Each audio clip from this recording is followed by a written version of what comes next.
Alright, what's going on, guys? Welcome to the video. So in this one we are going to be looking at the LTTB on Prok, and by the way, I have finally moved on to OBS Studio. I hate GeForce app, guys. It's been giving me so many issues. It's been freezing, and I'm going to show you guys how easy OBS Studio is to set up. I am not affiliated at all with OBS. I just want to show you guys this briefly because it's pretty cool. All you do is just add your sources. I have here my actual display, my mic, and or actually that's the camera, and then the display and the mic, and you just make sure the resolutions are good. You can move the camera around and you just hit start recording. It's that simple. If you guys want to do this yourselves, I thought it was going to be way more difficult, but it turns out it's very simple, guys, and you know, it's so much smoother and so much better.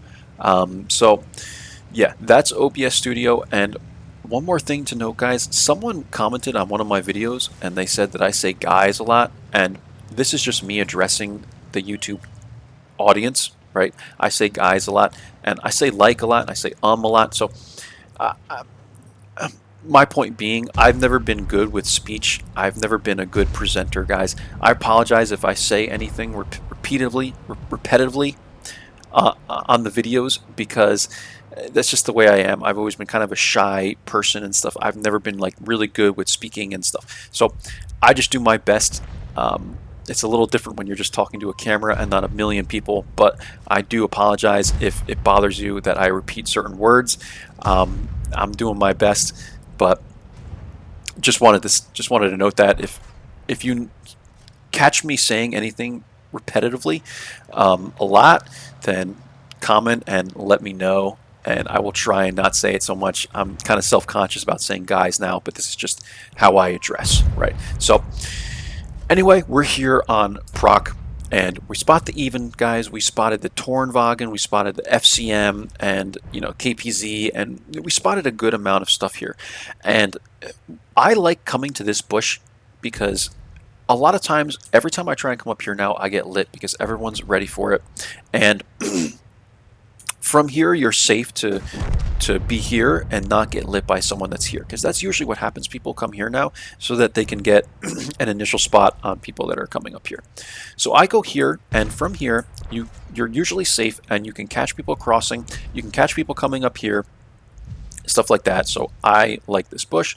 1800 spotting damage off the back, guys, and not bad at all. So we're going to go ahead and fast forward, and I am just going to show you briefly everything that I do on this map when I'm trying to play it safe, right? So the Jagdtiger hits me there and bounces. I was lucky because now I'm at 810 HP. I could have been at like 600.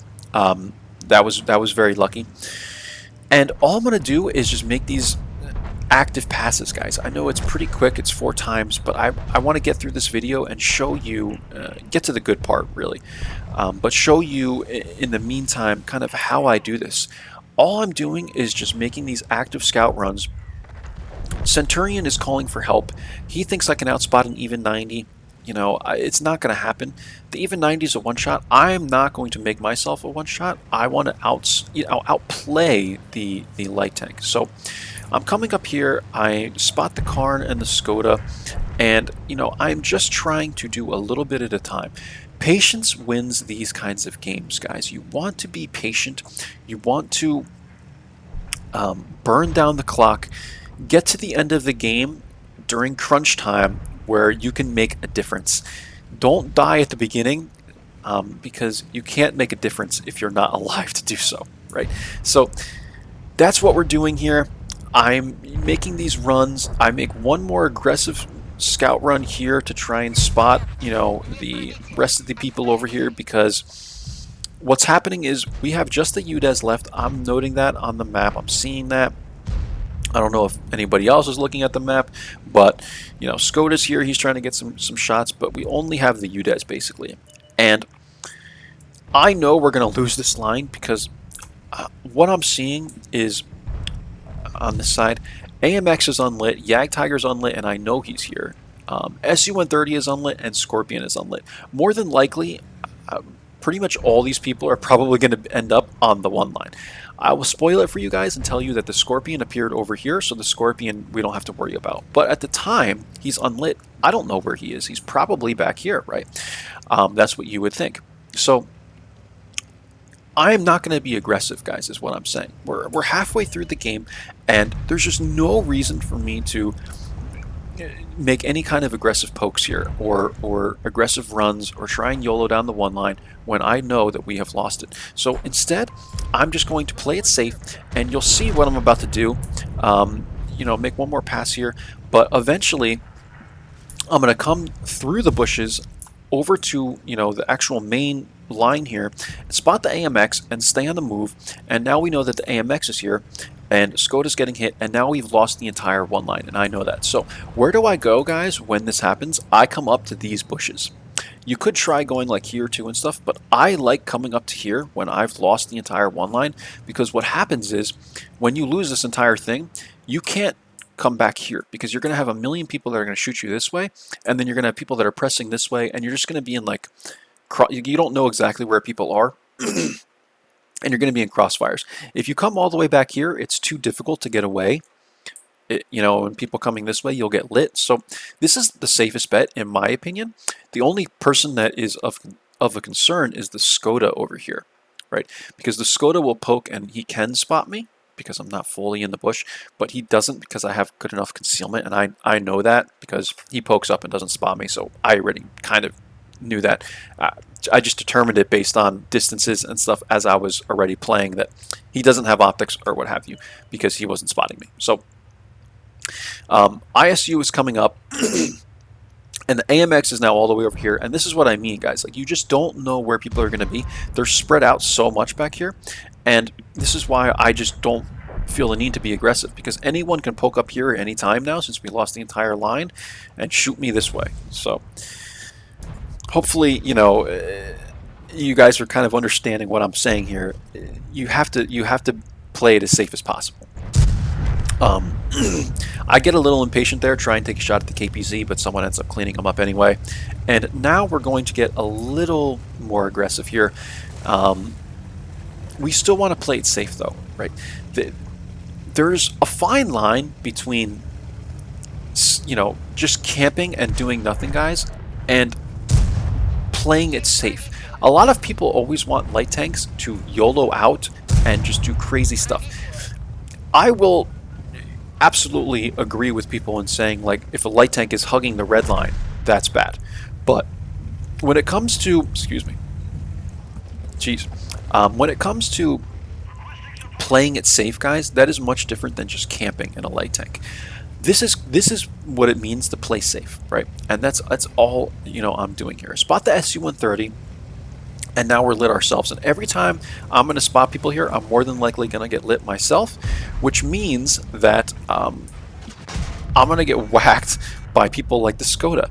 And that's why you want to be so careful, because if you die, that's it, right? So because I stayed alive here, we were able to win this one line, take back the one line, and now we've pretty much won this game, right?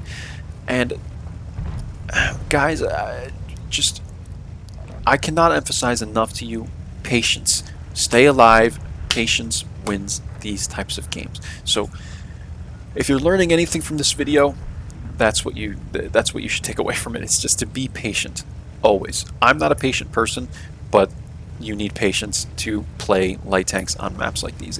It's always going to be a long game. Games on Prok are always long. We're at 3 minutes now, guys. We're 12 minutes into this game, and here's Artie. Watch this. I bounced on him. I just RNG, you know. I sometimes it just frustrates me so much. Anyway, we got the 400 spotting, so good enough. I said I bounced him. I think I'm done. Like, I should just get off, right? So coming up, guys, the Scorpion and the Pershing are over here, and I come up, get a shot into the Scorpion. He's having gun depression issues.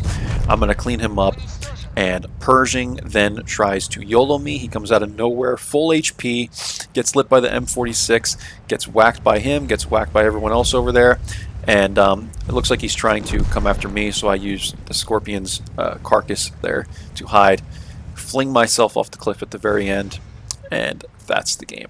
So let's go ahead, guys, and get into the emplates. Here they are right here. And let's take a look. So this was a first class game, probably close to a mastery. We got that spotter scout badge and what, 706 damage, 1067 experience. So that is definitely first class. You know, we would have needed definitely a couple hundred more for a mastery. Masteries are easy to come by though in an LTTB, as you know, compared to something like the LT432.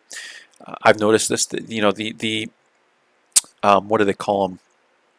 Like the damage per game and stuff like that, the expected values, that's what it's called, are low for the LTTB and a lot of the Russian lights, because they've just been around for so long, I guess.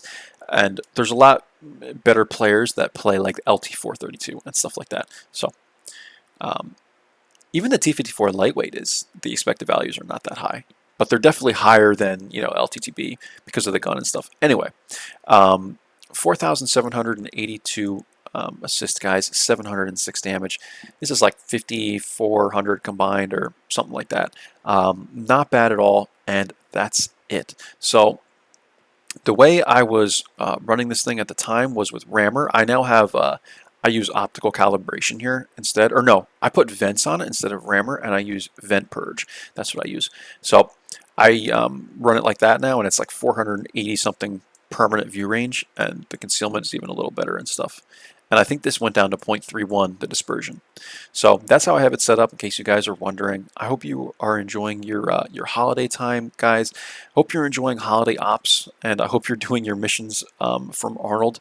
I personally love Arnold Schwarzenegger. Me and him have the same heart condition, and he and I also had the same heart surgery, and I look up to him a lot. You know, he's just a big inspiration of mine since I was a little kid. You know, everyone looks up to someone like that. For me, it's always been Dwayne Johnson, The Rock, and Arnold, because they both came from nothing and they made themselves more than something, right? I mean, these guys are very popular now, and just very inspiring. So anyway, that's it, guys. Hope you enjoyed the video. I will catch you for the next one. Take care of yourselves, and bye-bye.